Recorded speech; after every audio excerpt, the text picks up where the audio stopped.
Bonjour mes amis. Et si le monde se comportait d'une manière qui nous force à nous demander si ses propriétés ne sont définies que lorsque nous les regardons?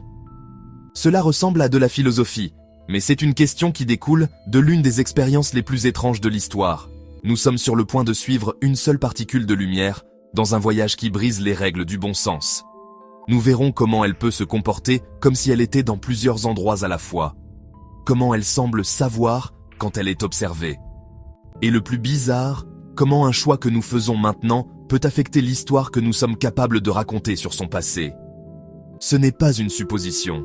C'est l'histoire de comment d'innombrables expériences du monde réel ont montré que notre intuition fondamentale sur la réalité est incomplète. L'univers n'est pas une scène fixe. Certaines interprétations suggèrent que c'est un drame interactif où l'acte d'observation est inséparable des propriétés que nous observons. Avant de plonger dans l'étrangeté quantique, commençons quelque part de familier, le monde du bon sens. Imaginez que notre particule de lumière, un photon, soit comme une petite bille microscopique. Dans notre monde quotidien, une bille est un objet défini. Elle a un emplacement spécifique. Si vous la lancez contre un mur, elle frappe un endroit. Si vous connaissez son chemin, vous pouvez prédire exactement où elle atterrira. C'est le monde de la physique classique, le monde d'Isaac Newton. Il est prévisible et il a du sens. Maintenant, construisons une expérience simple. Nous avons une machine qui tire ses petites billes une à la fois. Devant elle, nous plaçons une barrière avec une seule fente verticale étroite. Derrière cette barrière, un écran enregistre où chaque bille atterrit. À quoi vous attendriez-vous? C'est simple. Nous tirons les billes et celles qui sont bien visées passent par la fente et frappent l'écran. Avec le temps, nous verrons une seule bande verticale se former, une ombre de la fente. C'est parfaitement logique. Chaque particule suit un chemin, passe par une fente et fait une marque. Aucun mystère ici. La particule a agi comme une particule. Maintenant, pensons à autre chose de notre monde. Une onde. Imaginez des ondulations sur un étang. Les ondes ne sont pas des objets en un seul endroit. Ce sont des perturbations réparties dans un milieu, comme l'eau. Si une onde d'eau frappe une barrière avec une seule fente, cette fente agit comme une nouvelle source. L'onde passe et s'étend de l'autre côté en demi-cercle. C'est ce qu'on appelle la diffraction. Donc, dans notre monde de bon sens, nous avons deux choses différentes. Les particules, qui sont solides et localisées, et les ondes, qui sont étalées. Elles agissent de manière totalement différente. Une particule frappe un endroit, une onde peut être dans de nombreux endroits à la fois. Cette distinction semblait absolue. Pendant des siècles, c'est ainsi que nous voyons l'univers. La lumière, en particulier, était un sujet brûlant. Était-ce un flux de particules, comme Newton le pensait, ou une onde? En 1801, un scientifique britannique nommé Thomas Young a conçu une expérience qu'il croyait régler la question une fois pour toutes. Cela semblait simple, mais cela finirait par démolir toute notre image de la réalité. L'idée brillante de Thomas Young était d'ajouter une deuxième fente à la barrière. Sa logique était basée sur le comportement des ondes. Il savait que si vous avez deux sources d'ondulation dans un étang, leurs ondes vont interférer l'une avec l'autre. Où deux crêtes d'ondes se rencontrent, vous obtenez une onde plus grande, interférence constructive. Où une crête rencontre un creux, elle s'annule, laissant l'eau plate, interférence destructive. Young a prédit que si la lumière était une onde, la faire passer par deux fentes causerait l'interférence des deux nouvelles ondes. Sur l'écran, vous ne devriez pas voir seulement deux bandes brillantes, vous devriez voir un motif de rayures brillantes et sombres, alternées. Les rayures brillantes sont là où les ondes lumineuses se sont additionnées, et les rayures sombres sont là où elles ont été annulées. Et quand il a effectué l'expérience, c'est exactement ce qu'il a vu. Un beau motif d'interférence indubitable. Cela semblait être une preuve définitive. La lumière est une onde. Pendant près d'un siècle, c'était la réponse. Affaire classée. Mais la science est rarement si nette. Au tournant du XXe siècle, de nouvelles découvertes ont tout compliqué. Max Planck et Albert Einstein ont montré que la lumière se comporte aussi comme si elle était faite de petits paquets discrets d'énergie, des particules que nous appelons maintenant photons. Cela contredisait directement la théorie pure des ondes. Alors, qu'est-ce que c'est? Une onde ou des particules? Cette question a ramené les physiciens à l'expérience de la double fente, mais avec une amélioration moderne. Et si vous pouviez baisser la source lumineuse si bas que vous ne tiriez qu'un seul photon à la fois? C'est là que la réalité commence à se briser. Pensez à nos billes de bon sens. Si vous tirez une bille vers deux fentes, elle ne peut passer que par l'une ou l'autre. Elle ne peut pas passer par les deux. Donc, après avoir tiré des milliers de billes une par une, vous n'obtiendriez que 2 bandes solides sur l'écran. Si les photons sont des particules, nous devrions obtenir 2 bandes. S'ils se comportent comme des ondes, nous devrions obtenir un motif d'interférence. Nous envoyons notre premier photon. Il vole et fait un seul petit point sur l'écran. Il a atterri dans un endroit spécifique, comme une particule. Nous en envoyons un autre et il atterrit ailleurs. Chacun arrive comme un seul point localisé. Au début, les points semblent aléatoires. Mais alors que des milliers de ces photons individuels s'accumulent sur l'écran, un par un motif fantomatique et impossible commence à émerger. Ce n'est pas 2 bandes, c'est le motif d'interférence. Arrêtez-vous et pensez à quel point c'est complètement fou. Nous tirons une particule à la fois, il n'y a rien d'autre avec quoi elle peut interférer. Et pourtant, le motif final est clairement le résultat d'une interférence. C'est comme si chaque photon individuel, voyageant seul, passait d'une manière ou d'une autre par les 2 fentes en même temps, interférait avec lui-même, puis choisissait où atterrir, basé sur cette auto-interférence. C'est le mystère central et défiant la logique de la mécanique quantique. Comment une chose peut-elle être dans 2 endroits à la fois? Comment sait-elle que l'autre fente est ouverte? L'implication bizarre est que le photon ne voyage pas comme une petite bille. Entre être envoyé et être détecté, il semble exister comme quelque chose d'entièrement différent, une onde de probabilité. Cette onde mathématique trace tous les chemins possibles que le photon pourrait prendre. Elle passe par les 2 fentes, interfère, et cette onde de potentiel nous dit alors la probabilité de où le photon apparaîtra finalement comme une particule sur l'écran. Les bandes brillantes sont des zones de haute probabilité. Les bandes sombres sont des zones de probabilité 0. Le photon n'est pas seulement une particule, et ce n'est pas seulement une onde. C'est quelque chose de nouveau qui agit comme les 2, selon l'expérience. Il voyage comme une onde de possibilité, mais arrive comme une seule particule solide. L'univers, en son cœur, semble fonctionner sur la probabilité, pas la certitude. Cela horrifiait Albert Einstein, qui a dit de façon célèbre « Dieu ne joue pas au dé », mais la preuve était là sur l'écran. Et la prochaine question que les physiciens ont posée rendrait les choses encore plus étranges. Face à ce résultat impossible, une seule particule interférant avec elle-même, les physiciens ont fait ce qu'ils font de mieux. Ils ont essayé de regarder derrière le rideau. Ils ont posé une question simple. Si le photon passe par les 2 fentes, pourquoi ne regardons-nous pas simplement pour voir par laquelle il passe? Le but était de prendre l'univers sur le fait. Ils ont décidé d'installer un détecteur. Quel chemin? Imaginez placer un petit capteur à chaque fente, conçu pour enregistrer un clic si un photon passe. Si le détecteur du haut clique, nous savons qu'il est passé par la fente du haut. Si celui du bas clique, il est passé par le bas. Simple. De cette façon, nous connaîtrions finalement l'histoire secrète de chaque particule. Donc, ils refont l'expérience, un photon à la fois, avec des détecteurs prêts à espionner. Un photon est tiré, un détecteur, disons celui du haut, clique. Un moment plus tard, un point apparaît sur l'écran. Nous enregistrons l'info. Fente du haut, position X. Nous en tirons un autre. Le détecteur du bas, clique. Un point apparaît. Fente du bas, position Y. Nous faisons cela des milliers de fois. Nous avons nos données. Nous savons quel chemin chaque photon a pris. Maintenant, nous regardons le motif final sur l'écran. Et c'est là que le mystère s'approfondit en quelque chose de vraiment époustouflant. Le motif d'interférence a disparu. Complètement. Au lieu de ces bandes alternées, nous voyons maintenant 2 rayures verticales simples. Exactement le motif que nous avons obtenu avec les billes. L'acte même d'observer quel chemin le photon a pris l'a forcé à se comporter comme une particule prévisible. Il est passé par une fente ou l'autre, mais pas les 2. En regardant, nous avons effondré son onde de possibilité. Nous l'avons forcé à choisir un côté. C'est le fameux effet observateur, et il est souvent mal compris. Ce n'est pas qu'une personne consciente change mystiquement la réalité. L'observation en physique quantique est toute interaction physique. Pour savoir par quelle fente le photon est passé, le détecteur doit interagir avec lui, peut-être en faisant rebondir une autre particule dessus ou en mesurant son champ. Ce toucher physique révèle l'information, et au moment où cette information existe, au moment où il est possible, même en théorie, de connaître le chemin, le comportement ondulatoire disparaît. L'univers semble exiger un choix.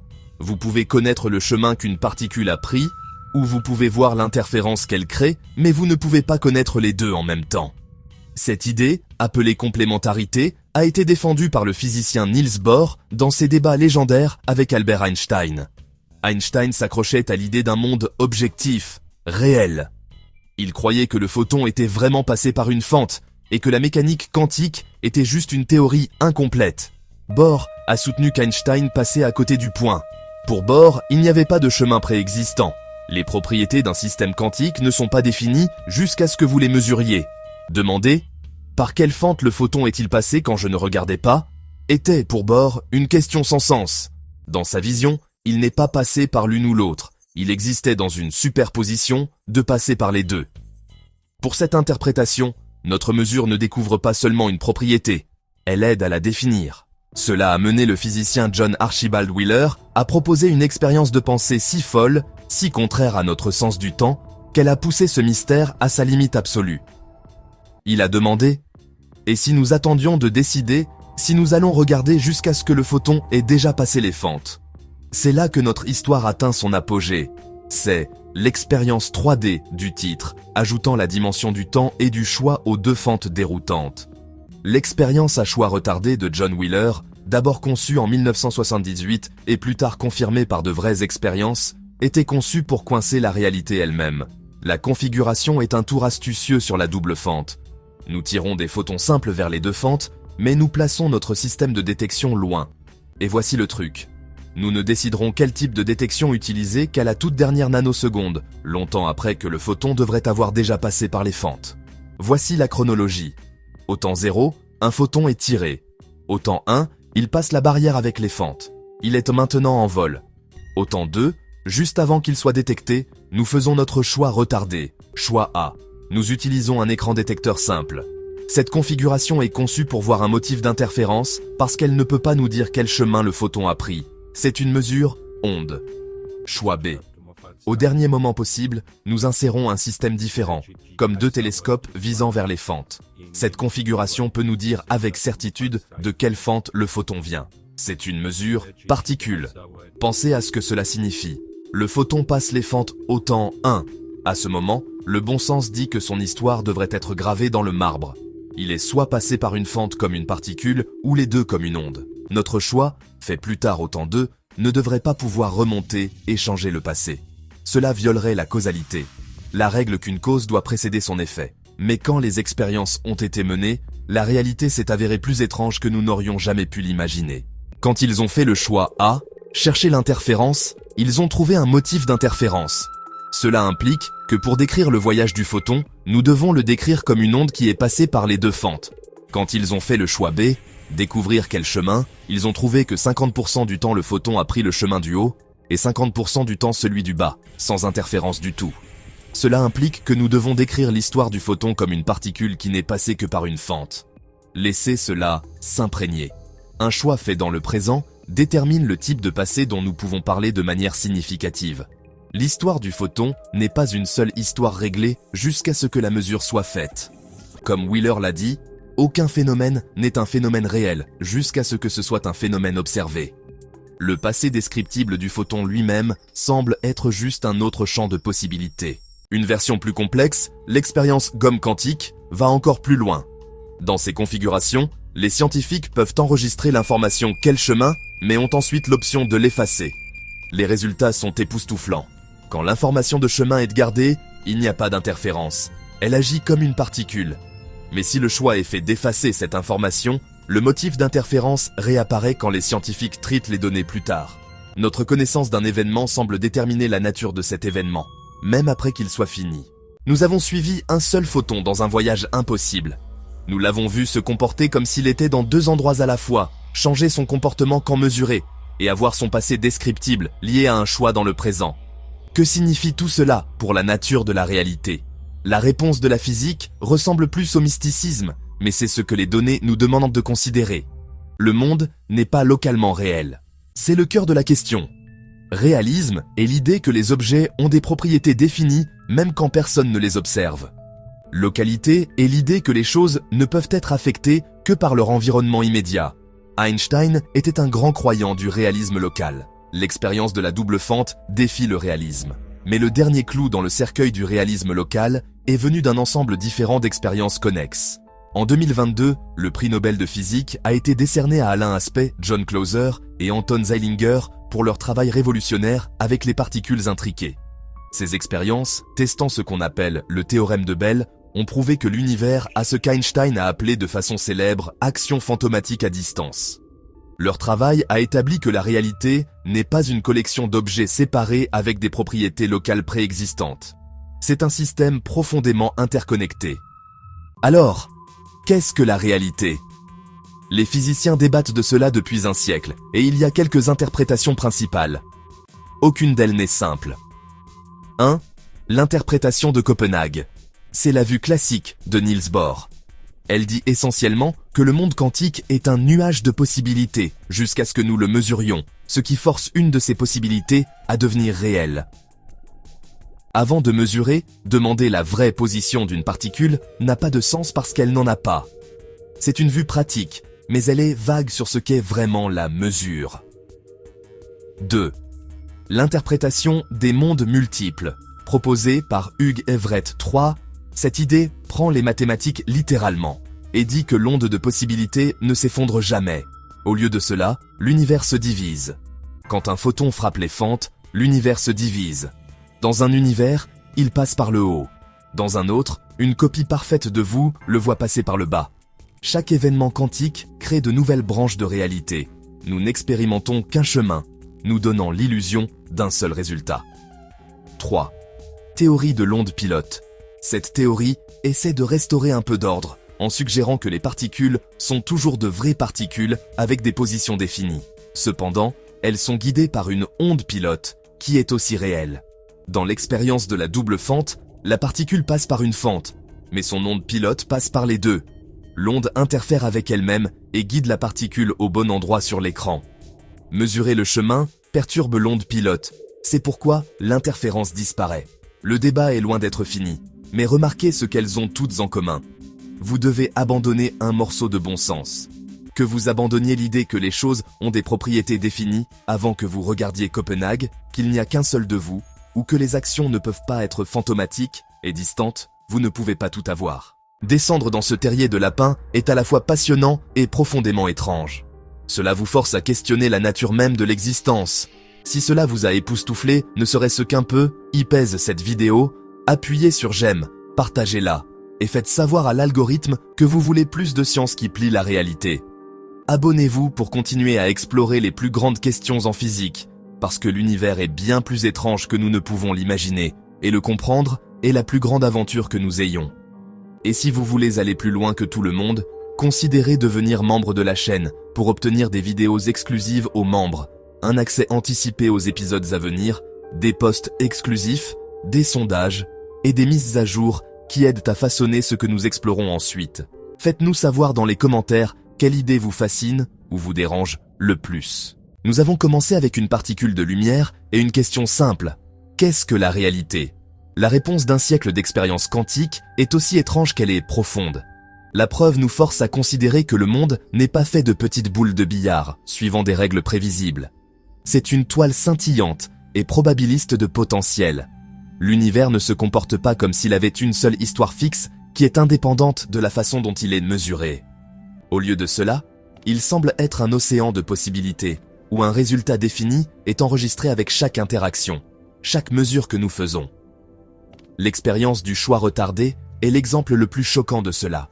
Elle suggère que nous ne sommes pas seulement des spectateurs passifs. Une interprétation de ces résultats est que nous sommes des participants actifs, en ce que nos choix dans le présent sont inextricablement liés au type d'histoire passée que nous pouvons décrire. Le chemin d'un photon qui a voyagé pendant des milliards d'années à travers le cosmos ne semble pas avoir une histoire définie jusqu'à ce qu'une interaction sur Terre force la question. Cela ne signifie pas que vous pouvez souhaiter une réalité différente. Les règles de la mécanique quantique sont strictes, mais cela signifie que la ligne entre observateur et observé est floue. Nous faisons partie du système quantique. Le tissu de la réalité n'est pas quelque chose là-bas. Nous y sommes tissés. Le voyage de ce seul photon a fissuré notre compréhension de la réalité. Il nous a montré un monde qui est flou, interconnecté et fondamentalement incertain. Un monde qui, d'une certaine manière, reste dans un état de potentiel jusqu'à ce qu'une interaction le force à devenir défini.